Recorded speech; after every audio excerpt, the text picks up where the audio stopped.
दोस्तों, एक बार एक लड़का एक महात्मा के पास आता है और उनसे कहता है कि महात्मा जी, मेरे जीवन में बहुत अशांति है और कृपा कर मेरा मार्गदर्शन करें, जिससे कि मैं इस अशांति से छुटकारा पा सकूं। वे महात्मा उस लड़के से पूछते हैं कि तुम्हारे जीवन में अशांति क्यों है। फिर वह लड़का उत्तर देता है, अत्यधिक विचारों के कारण मेरे भीतर बहुत सारे विचार चलते रहते हैं, जिसके कारण मेरा मन अशांत रहता है। फिर वे महात्मा जी मुस्कुराते हैं और उस लड़के से कहते हैं कि ऊपर उस आकाश में देखो, क्या तुम्हें सूर्य दिख रहा है। वह लड़का ऊपर आकाश में देखता है और कहता है कि जी गुरुदेव, दिख रहा है।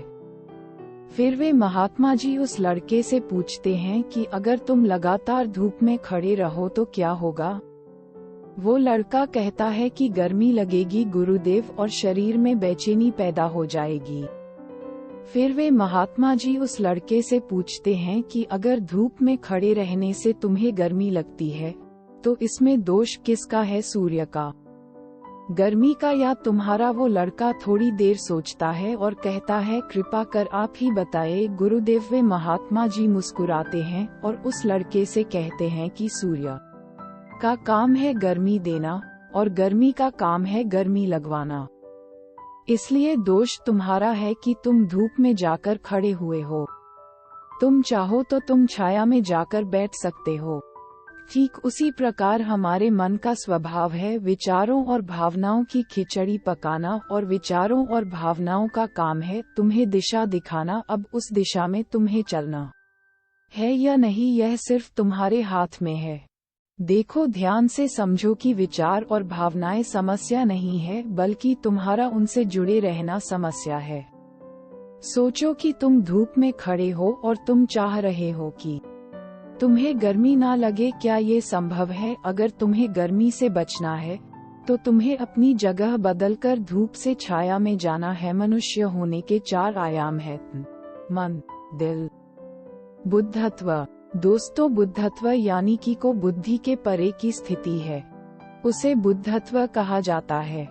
दूसरे और तीसरे आयामों में हमेशा उथल पुथल रहती है, यानी मन में विचार चलते रहते हैं और दिल में भावनाएं होती हैं, और ये दोनों ही आयाम बहुत ही शक्तिशाली है। विचार क्षणिक होते हैं और भावनाएं देर तक टिकती हैं। इसे तुम ऐसे समझो जैसे कि कल तुम जिसे खोने से डरते थे आज वो तुम्हारे पास नहीं है, और आज तुम्हें उसकी कमी महसूस नहीं होती है। कुछ समय तक हुई थी लेकिन अब नहीं हो रही है, क्योंकि भावनाओं को अलग होने में थोड़ा समय लगता है। विचार तुरंत बदल जाते हैं, जैसे अभी तुम कुछ और सोच रहे थे और थोड़ी देर बाद कुछ और सोचने लग जाओगे।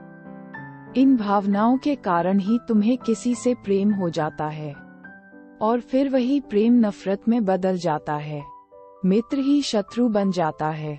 उसके बाद वह लड़का उस महात्मा जी से कहता है कि फिर उपाय क्या है, अपने मन को शांत कैसे करे। फिर वे महात्मा जी उस लड़के से कहते हैं कि उपाय यह है, तन के आयाम पर काम करना, और यह सबसे आसान तरीका है। शरीर के स्तर पर हमारी कर्मेंद्रियां है और ज्ञानेंद्रियां है। हमारी कर्मेंद्रियां कर्म से जुड़ी हुई है और हमारी ज्ञानेंद्रियां ज्ञान से जुड़ी हुई हैं। इनके प्रति हम अपनी संवेदनशीलता को बढ़ा सकते हैं, और इसका मतलब ये है कि हम जो भी कार्य करें उसे आनंद के साथ कर सकते हैं। जैसे अगर आप पानी पी रहे हो तो पूरी तरह से पानी ही पियो, यानी पानी पीने में अपना 100% दो। ऐसा करने से क्या होगा गुरुदेव?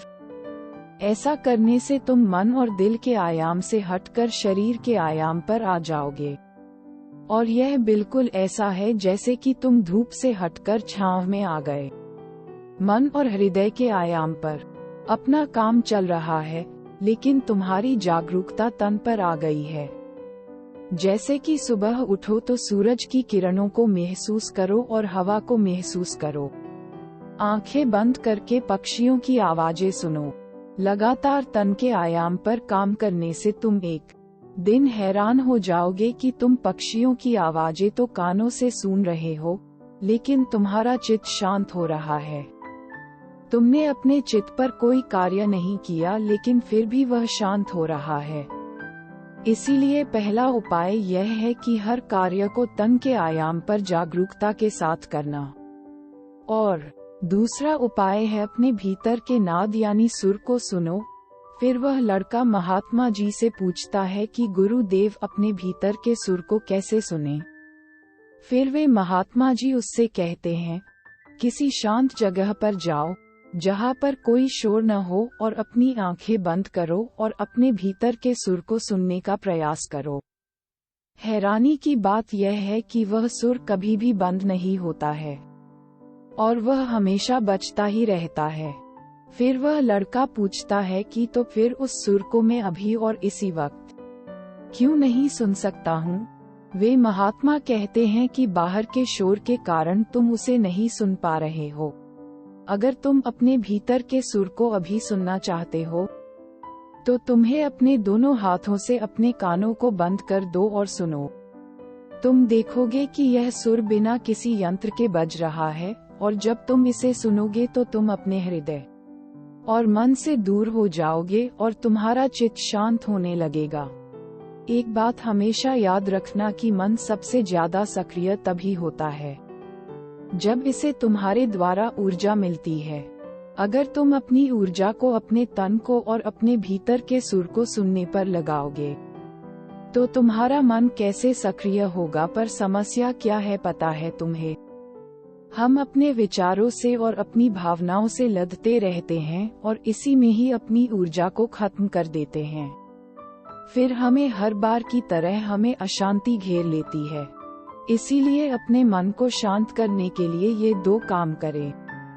पहला, अपने मन के आयाम से हटकर तन के आयाम पर आ जाए, और दूसरा उपाय है अपने भीतर के सुर को सुने। दोस्तों, वह लड़का तो उन महात्मा की बातों को समझ जाता है, लेकिन क्या आप समझ पाए? ये हमें नीचे कमेंट बॉक्स में कमेंट करके जरूर बताएं। दोस्तों, आज की यह कहानी आपको कैसी लगी और इस कहानी से आपको और क्या क्या सीखने को मिला, ये भी हमें कमेंट करके जरूर बताएं।